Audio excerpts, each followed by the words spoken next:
Hey, what's up you guys? Welcome in, Harji here. Today I'll be showcasing the new Corsair 220T, which is part of the Graphite Series cases. Now the mid-tower chassis that you see in this video is sponsored by Corsair. It has an MSRP of $110 US at launch, and it comes with 3 SP120 RGB Pro fans. Now if you're in the market for a new case and the 220T looks appealing to you, then please watch this whole video because not only do I give the specs, but I also show you guys how I build into this case and was not successful. I want to show you guys the limitations that I ran into in case you guys are buying parts or planning on putting things in it, parts that you already have, they may or may not fit into this case. So just be aware. With that being said, I think that the 220T is a good case, and at the end of the video, I will give you guys some recommendations on how to work around the case. So if this is your first time here, my name's Harji, and if you enjoy tech videos, consider subscribing to the channel for more content like this. Without further ado, let's get started. The Corsair 220T is a pretty compact mid-tower case, and it comes in a black or white finish, 395mm length from front to back, 210mm width left to right, 450mm in height, and it weighs around 15 pounds or 6.8 kilos. On the surface, you do get a pretty solid steel-built case with a full tempered glass side panel held in place by 4 thumb screws at the corners. On the top side, you have a magnetic dust filter and a grill panel that supports either 2 120mm fans or 2 140mm fans. Now, as far as radiator support goes, although the top panel does support 2 140mm fans, it does not support a 280 rad setup because it just won't have the clearance once the motherboard is installed. Additionally, up in front, we got the power button, 2 USB 3.0s, and a 3.5mm jack for your headset and or mic, and the reset button.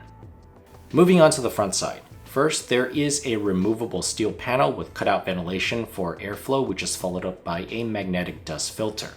Underneath these 2 layers, as I mentioned before, the 220T does come with 3 SP120 RGB Pro fans, and they are mounted to the front side of the case straight out of the box. The front side supports either 3 120mm fans or 2 140mm fans, and the radiator support you can install up to a 280 or a 360. On the back side, you have your standard motherboard I/O and PCIe slots. As far as cooling goes on the rear, it can support a single 120mm fan or a 120mm radiator. Turning it over to the right side of the case, let's open it up and take a look at what we get inside for cable management. You get 3 rubber grommets for running your cables through and 2 SSD trays. Now, the most unique thing about the Corsair 220T is that it comes with a lightning node core, which is essentially your hub that links all your RGB fans together. The lightning node core gets powered by a SATA cable here and a USB header which plugs into your motherboard so that you can control it using the iCUE software, which pretty much is the Lightning Node Pro built into the case. If you have used the Lightning Node Pro before, then it should be the exact same thing, literally. As you can see, straight out of the box, the 3 SP120 RGB fans by default are already plugged in. Now, if you feel that this hub is not a good place because it's an inconvenience to perhaps the way you do your cable management, then you can relocate the Lightning Node core to this spot here in place of the SSD tray if you don't plan on hooking up a second SSD in the back. On the bottom side of the case, you have your PSU basement that fits up to a 180mm power supply and a tray that supports up to 2 hard drives. Now, this tray is removable if you don't use any hard drives in your system, which would then give you more space for airflow and your power supply cables. All you have to do is unscrew these 4 screws down here on the bottom side of the case, and since we're down here, you do have another dust filter for the PSU. Okay, let's open up the glass panel and take a look at what we can do inside. As for motherboards, it supports ATX, Micro ATX, and Mini ITX. Down here, you have a full-length PSU cover to hide your cables and makes everything look nice and clean. There's an airflow grill for your power supply and a grommet for cable routing. So the GPU clearance is 300mm in this case. So in a little bit, I'm going to show you guys my attempt in building into this case using the parts from my main computer, my workstation, which has a 1080 Ti, and I'm going to show you guys like the GPU clearance and trying to fit that card in. Speaking of GPU clearance, I also happen to have an RX 580 and ROG Strix laying around that I can show you guys when you try to fit something like this in. So let's take a look at the limitations of this case and talk about it. So this big fat boy of a GPU here will fit in the case, but you barely have enough clearance there, enough just to mount front panel fans. A graphics card like this is not going to let you stack a radiator and fans in the front. So let's build this thing and see what happens. Alright, so I ran into an issue here when I was putting this together. I mentioned in the specs that the basement for the power supply supports up to 180 millimeters on the length of the PSU. My Corsair HX750i is literally that maximum length. And yes, the power supply by itself, without the cables, the power supply by itself will fit into this cage. But if you are someone who uses hard drives like I do, because I have a lot of storage when I edit videos, I need that, massive storage space. You might have to ditch a hard drive and upgrade to an SSD because you don't have enough clearance for the cables to come out of the end of the PSU and bend it to the way that you want and connect it to everything else. Like literally 180 millimeters on the length of the PSU, putting it in is literally, this end is hugging the side of the hard drive cage. So you're gonna have to move that or get a shorter power supply. So that is my only note there. All right, so here's another one, guys. On the top panel, I have a 120 already installed, and they say that you can fit two 140s, which theoretically yes, but my motherboard, the MSI Gaming M5, which is a Z370 motherboard, the heatsink there's barely enough space for the 120. So if I put a 140 in here, it actually I cannot fit a 140 in this spot right here. So depending on what motherboard you have, you're gonna have to check the clearance on this. Like I barely clear it with the 120. Okay, so I ran into another issue. I'm trying to get the radiator and the double fan set up, my 240 radiator, the Corsair H100i, with the new LL120 fans that I picked up recently on the top panel. And what I noticed is that I'm using Dominator Platinums. These are DDR4 3200s, and these sticks of RAM will not fit if you're stacking the radiator and fans up on top. So this will not work. I'm not sure if other sticks of RAM will fit. I don't have other ones laying around, but this is what I have. If you guys are using these types of memory sticks, they will not fit. So what I'm gonna do instead is I'm gonna move the radiator up to the top two fans in the front panel and just do double exhaust fans, 120s up on the top and 120 in the rear. All right, you guys, here is another issue that I ran into when building in this case. If you have your radiator mounted in the front panel of the case, where you have your fans in front and then your radiators in the back, and you have the tubes coming off the top side, you can't actually fit a fan on the top panel because the tube is it has to be placed too close to the top, to the ceiling. So yeah, it just won't fit unless you break your tubes or like bend it extremely, which isn't good. Or you have a 90 degree, if your tubes have a 90 degree fitting over here, that would probably work maybe.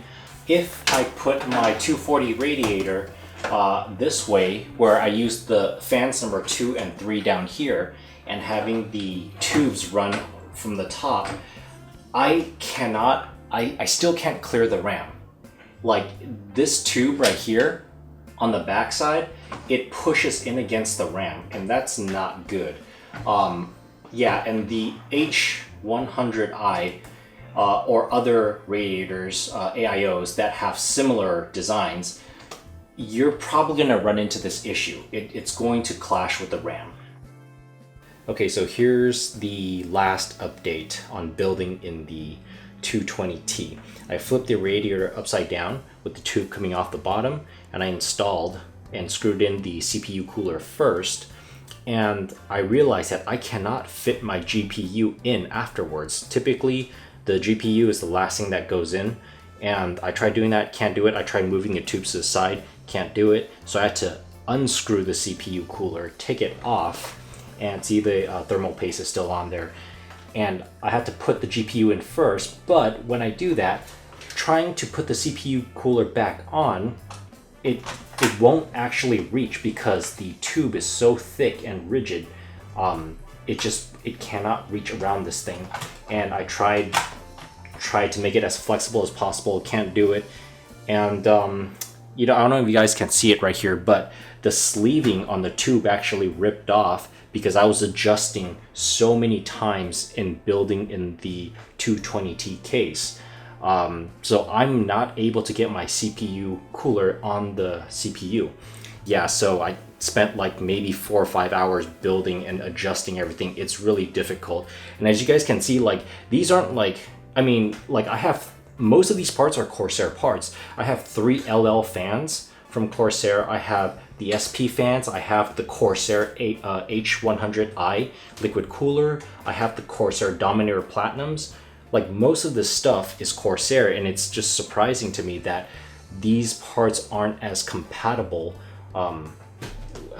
with the Corsair case. And you see like my MSI 1080 Ti, it's only a twin fan, and it's almost like there's barely clear, I barely clear the radiator and the fans in the front panel. So yeah, I just think that my parts in my current computer just is not compatible with this particular compact mid-tower. That's all I have to say. So I'm gonna take everything back out and put it back in my old PC. Okay, so here are my final thoughts on the Corsair 220T. I actually really wanted to finish the build and use it as my next case. I like the way it looks. It's a small compact form factor on a mid-tower, but most importantly, I wanted it to work out because of the potential it has in terms of outperforming temperature-wise than my current case, which is an NZXT S340 Elite. Because the 220T has more ventilation cutouts for airflow. It also has a higher capacity in mounting more fans. But all this means is just that my current parts don't fit into this case, and that's okay. It doesn't mean that it's a bad case. Now, if you want to pick up this case and build in it, here are my recommendations. One is get an air cooler for your CPU. If you don't want an air cooler and you want an AIO liquid cooler, then get one that has a softer and more flexible tubing. For example, like I'm using an old version of the H100i by Corsair. I would recommend the H100i Pro or Platinum by them, or the NZXT Kraken liquid coolers would be great. Also be mindful of the dimensions of your RAM sticks because not all RAM sticks would fit inside the case depending on which AIO you want to use. Be mindful of the clearance on the top part of your motherboard with the top fans on the top panel. Be mindful of your GPU clearance. Be mindful of the length of your PSU if you want to max out that 180mm length in the basement while using the hard drive cage.